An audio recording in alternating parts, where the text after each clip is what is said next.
Question number 14916 Shri Nara Lokesh గారు. Thank you అధ్యక్ష. అధ్యక్ష, ఈ క్వశ్చన్ ఇండస్ట్రీస్ మినిస్టర్కి వచ్చింది అధ్యక్ష, కానీ ప్రశ్న ఐటీ ఎలక్ట్రానిక్స్ సంబంధించింది, అందుకే ఫస్ట్ తీసుకోమని కోరాను అధ్యక్ష. అధ్యక్ష, మొదటి ప్రశ్నకి సమాధానం అవునండి, వివరాలు ఎనెక్షర్ 1లో పెడతాం జరిగింది. రెండో ప్రశ్నకి సమాధానం అవునండి, వివరాలు ఎనెక్షర్ 1లో పెడతాం జరిగింది. మూడో ప్రశ్నకి సమాధానం అవునండి, వివరాలు ఎనెక్షర్ 2లో పెడతాం జరిగింది.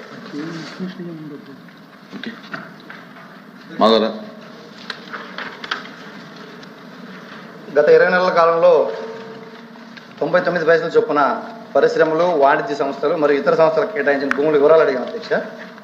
అవి ఇచ్చారు కానీ వాటి ధరలు ఇవ్వలేదు అధ్యక్ష.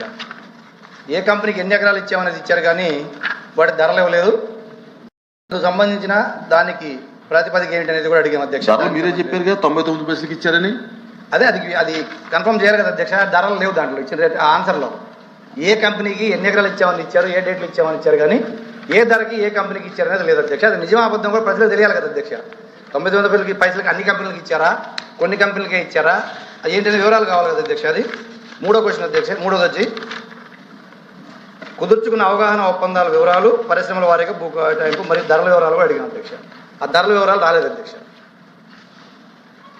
చెప్తే నేను తర్వాత. ఓకే మిస్టర్ అధ్యక్ష, మీరే చెప్పారు అధ్యక్ష. చాలా స్పష్టంగా ఇక్కడ మేము వివరాల్లో 99 పైసలకి 5 కంపెనీలకి మేము భూమి కేటాయిస్తాం జరిగింది అధ్యక్ష. దాంట్లో ఒకటి టాటా కన్సల్టెన్సీ సర్వీసెస్, రెండోది కాగ్నిసెంట్, మూడోది ఏఎన్ఎస్ఆర్ గ్లోబల్, నాలుగోది రహేజా, ఐదోది మదర్సన్ ఇంటర్నేషనల్ అధ్యక్ష. ఈ 5 కంపెనీలకి 99 పైసల్లో ఎన్ని ఎకరాలు ఇచ్చాం అంటే 99 పైసలు పర్ ఎకర్ కాదు అధ్యక్ష, మొత్తం భూమి. ఒక్కొక్కరి దానికి అంటే ఒక్కొక్క కంపెనీ ఎన్ని ఉద్యోగాలు కల్పిస్తాయని కూడా చాలా స్పష్టంగా ఎన్ని ఉద్యోగాలు కల్పిస్తాయనేది కూడా చెప్తాం జరిగింది అధ్యక్ష.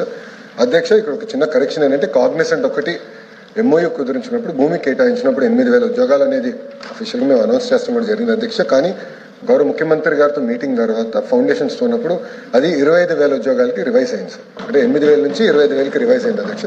అదొకటే మార్పు అధ్యక్ష. గౌరవ సభ్యులు అడిగినట్టు అధ్యక్ష, మూడో ప్రశ్న సమాధానం ఎంఓయూస్ ఏదైతే ఎంటర్ అయ్యారన్నారు అధ్యక్ష, ఎంఓయూస్ అన్ని క్లారిటీగా ఇస్తాం జరిగింది అధ్యక్ష. Energy, industries and commerce, INI, ITNC, multi department, APCRDA, tourism, food processing, MAUD, textile, education, health అధ్యక్ష. అది సంబంధించిన ఆ పాలసీస్ కింద వాళ్ళకి భూములు కేటాయిస్తాం జరిగింది అధ్యక్ష. కానీ 99 పైసలకి 5 కంపెనీలు మాత్రమే భూమి కేటాయిస్తాం జరిగింది అధ్యక్ష. అధ్యక్ష, గౌరవ మంత్రివర్గ గారు చెప్పింది 99 పైసలకి 5 కంపెనీలకు ఇచ్చామని చెప్తున్నారు. కానీ ఇక్కడ చూస్తే అధ్యక్ష, గత సంవత్సరంలోనే కంపెనీ రిజిస్ట్రేషన్ అయిన దానికి కూడా దాదాపు 1,000 కోట్ల విలువైన భూములు కేటాయించడం జరిగింది అధ్యక్ష. విశాఖ నడిబొడ్డున లులుకి 13.74 ఎకరాలు 99 ఏళ్ళకి లీజుకి ఇచ్చారు అధ్యక్ష. అది మనకందరికీ తెలుసు వైజాగ్లో ఎంత వాల్యూ ఉంటుందో భూమి అనేది కూడా. విజయవాడలో అధ్యక్ష 156 కోట్ల పెట్టుబడికి 600 కోట్ల విలువైన భూమి వాళ్ళకి లీజుకి ఇవ్వడం జరిగింది అధ్యక్ష. 156 కోట్లు పెట్టుబడి పెడితే 600 కోట్ల రూపాయల భూమి ఇవ్వడం అనేది కూడా మంత్రి గారు పరిశీలించాలని కోరుతున్నాను అధ్యక్ష. అది ఆర్టీసీకి సంబంధించింది కూడా 4.15 ఎకరాల అధ్యక్ష. అది 99 ఇయర్స్ లీజుకి ఇచ్చారు. ఒకటి మేము గవర్నమెంట్ అడుగుతా ఉన్నాం అధ్యక్ష. గవర్నమెంట్ ఇప్పుడు 1,00,000 కోట్లు పెట్టి రాజధాని నిర్మాణం చేయగలుగుతుంది కదా అధ్యక్ష, టెండర్ కాల్ఫర్ చేసి. అదే 4.15 ఎకరాలని ఒక టెండర్ కాల్ఫర్ చేసి ఒక బిల్డింగ్ కన్స్ట్రక్ట్ చేసి ప్రభుత్వానికి లేకపోతే ఆర్టీసీకి ఆదాయం వచ్చేటట్టుగా కూడా చేసుకునే అవకాశం ఉంది అధ్యక్ష. కానీ ప్రైవేట్ వ్యక్తులకు లీజుకి ఇవ్వడం అనేది అభ్యంతరకరమైనదని చెప్తా ఉన్నాం అధ్యక్ష. అదేవిధంగా 115 ఎకరాల అధ్యక్ష, 104 కోట్ల విలువైన భూమి 19 కోట్లకే ప్రభుత్వంలో పనిచేసే ఒక ఎంపీ గారి సంస్థకు సంబంధించిన సంస్థకు కూడా కేటాయించడం జరిగింది అధ్యక్ష. ఇదే విధంగా 2 రియల్ ఎస్టేట్ సంస్థలకు కూడా అధ్యక్ష 3,000 కోట్ల రూపాయల విలువైన భూమిని 99 ఆ భూమిని కూడా రియల్ ఎస్టేట్ సంస్థలకి కేటాయించడం జరిగింది అధ్యక్ష. రియల్ ఎస్టేట్ సంస్థలు కొనుక్కొని వ్యాపారాలు చేసుకుంటారు అధ్యక్ష. కానీ వాళ్ళు మన భూమి 99 ఏళ్ళు లీజుకి ఇస్తే వాళ్ళేం ప్రభుత్వానికి ఇవ్వరు అధ్యక్ష. అది మొత్తం వాళ్ళు 99 ఏళ్ళు అంటే దాదాపు 3 జనరేషన్స్ వాళ్ళ ఆదాయాన్ని తెచ్చుకుంటారు తప్ప ఈ 1,000 కోట్ల విలువైన భూములన్నీ కూడా ఇలా దారాదత్తం చేసుకుంటూ పోతే మనకి రాష్ట్ర ప్రభుత్వానికి ఉండే భూముల పరిస్థితి ఏంటి, తర్వాత పరిస్థితులు ఏంటి అని అడుగుతున్నది అధ్యక్ష. ఇదే కాకుండా ఇంకోటి అధ్యక్ష, 5,000 కోట్ల విలువ చేసే 54.79 ఎకరాలు ఒక ఎడ్యుకేషన్ ఇన్స్టిట్యూషన్ ఆధీనంలో ఉంటే గత ప్రభుత్వంలో దాన్ని బయటకు తీసుకొచ్చారు అధ్యక్ష. కానీ దాని విలువ 5,000 కోట్లు ఉంటే సదరు సంస్థ యజమాని కాదు ఇది 1000 కోట్ల రూపాయలు మాత్రమే విలువ చేస్తుంది అని చెప్పి ఆధార లెక్కలు ఒక పక్కన గవర్నమెంట్ ఆక్షన్లో పెట్టిన లెక్కలు తీసుకొచ్చి చెప్పారు అధ్యక్ష. అంటే మేము అడుగుతా ఉన్నాం ఈ సందర్భంగా 1000 కోట్ల రూపాయల విలువైన భూములు అయితే ఆక్యుపై చేసేదానికి ఏమన్నా దానికి వెసులుబాటు ఏమన్నా కల్పించారా అని అడుగుతా ఉన్నాను అధ్యక్ష. 5000 కోట్లు అయితే ఆక్యుపై చేయకూడదు, 1000 కోట్ల భూమి విలువ అయితే ఆక్యుపై చేయొచ్చు అని అడుగుతా ఉన్నాను అధ్యక్ష. దీనికి ఎన్నో ఉన్నాయి అధ్యక్ష. 2011 జనవరి 28న జగ్పాల్ సింగ్ కేసులో సుప్రీంకోర్టు స్పష్టం చేసింది అధ్యక్ష, ఏ భూములు ప్రైవేట్ సంస్థలు ఇవ్వద్దు అని చెప్పింది అధ్యక్ష. 99 పైసలకి ఈ రాష్ట్రంలో ఏ కంపెనీలకి భూములు ఇచ్చారు, ఎంత భూమి ఇచ్చారు, ఎన్ని ఉద్యోగాలు వస్తున్నాయని ప్రశ్న అధ్యక్ష. ఓకే, ఏ సంస్థకి ఇచ్చారు, గతంలో ఎక్కడ ఇచ్చారు, ఇప్పుడు ఎక్కడ ఇచ్చారు, ఎవరు ఏం చేశారు డిస్కస్ చేద్దామంటే మీకు బీఎస్సీ ఉంది, ఒక రోజు పెట్టండి డిస్కస్ చేద్దాం. వచ్చిన ఏంటి అడిగారు, దానికి అన్ని కలుపుకొని వెళ్ళడం వల్ల ఆన్సర్ కూడా సరిగ్గా రాదు. దయవుంచి మీరు కూడా అలాంటి మాట్లాడేటప్పుడు కంట్రోల్ చేయాలి అధ్యక్ష. మీరు చర్చకి పెట్టండి టోటల్గా గత 5 సంవత్సరాలు ఈ భూముల పరిస్థితి ఏంటి, ఇప్పుడు మేము ఎవరికి ఇచ్చాం, ఎందుకు ఇచ్చాం, దానివల్ల ఏంటి ఉపయోగాలు, ఏంటి ఫలితాలు అన్నీ డిస్కస్ చేద్దాం.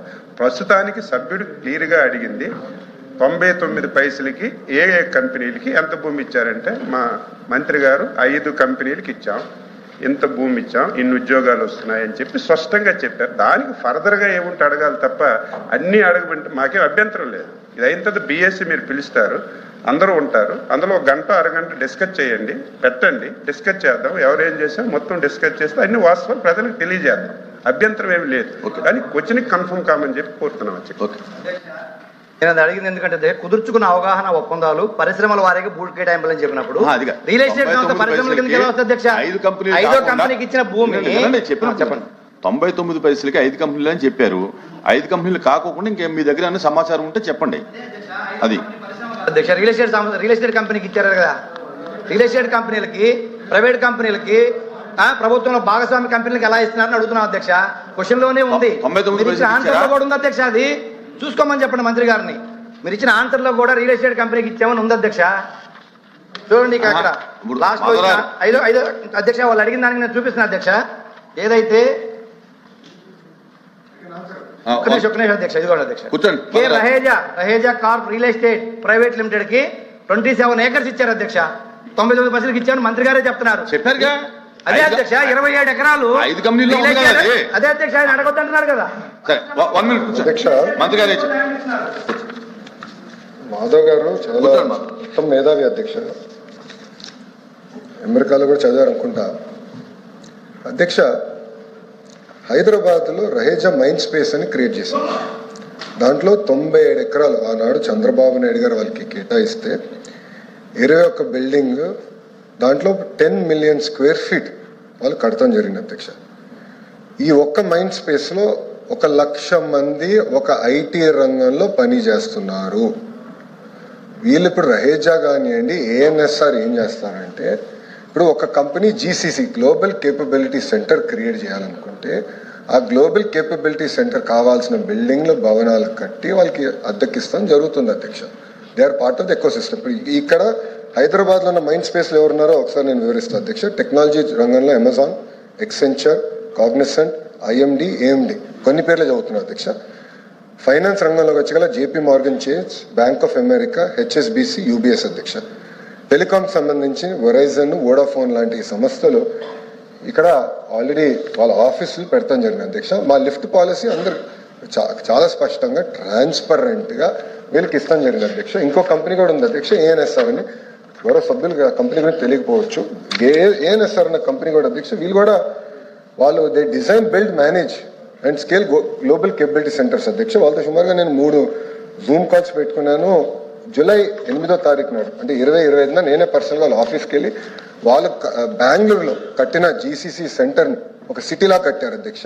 అక్కడికి వెళ్ళి నేను స్వయంగా కూడా చూశాను. ఒక రోజు నేను వెళ్ళాను, అక్కడ లోవన యుఎస్ రీటైలింగ్ కంపెనీ జీసీసీకి వెళ్ళాను అధ్యక్ష. They are creating products for the world, services and products for the world. ఈ ఒక్క కంపెనీ అధ్యక్ష 150 జీసీసీస్, భారతదేశం 150 జీసీసీస్ వీళ్ళు కడతాం జరిగింది అధ్యక్ష. సుమారుగా 140,000 మంది ఆ 150 జీసీసీస్లో పనిచేస్తాం జరిగింది అధ్యక్ష.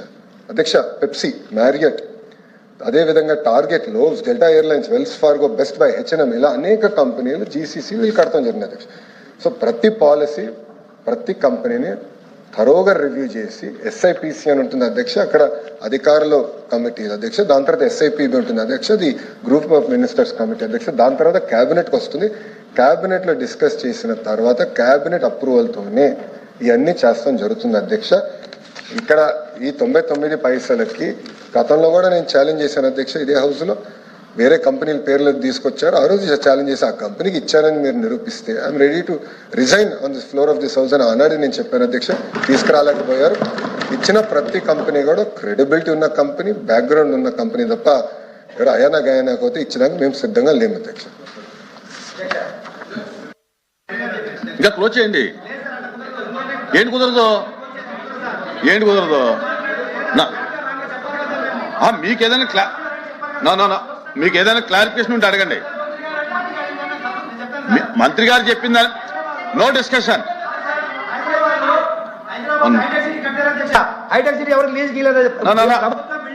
వినండి వినండి, ఇప్పుడు మంత్రి గారు చెప్పిన దాని మీద మీకు ఏదైనా క్లారిటీ కావాలంటే అడగండి. ప్రజలకి నిజాలు తెలియాలి. ఏంటి కుదరదు? ప్రజలకు నిజాలు తెలియాలి అధ్యక్ష. అధ్యక్ష ప్లీజ్ అధ్యక్ష అడిగారు అధ్యక్ష, టీసీఎస్ కి భూమి ఇవ్వకూడదా, కాగ్నిసెంట్ కి భూమి ఇవ్వకూడదా, మదర్సన్ కి భూమి ఇవ్వకూడదా, రహేజాకి భూమి ఇవ్వకూడదా, ఏఎన్ఎస్ఆర్ అధ్యక్ష వీలే పిల్లేపిచ్చారు అధ్యక్ష. దీనిపైన కోర్టులో పిల్లేపిస్తారు, కోర్టు కూడా ముట్టుకాయలు వేసింది అధ్యక్ష. తెలుసుకోమని చెప్పండి దయచేసి.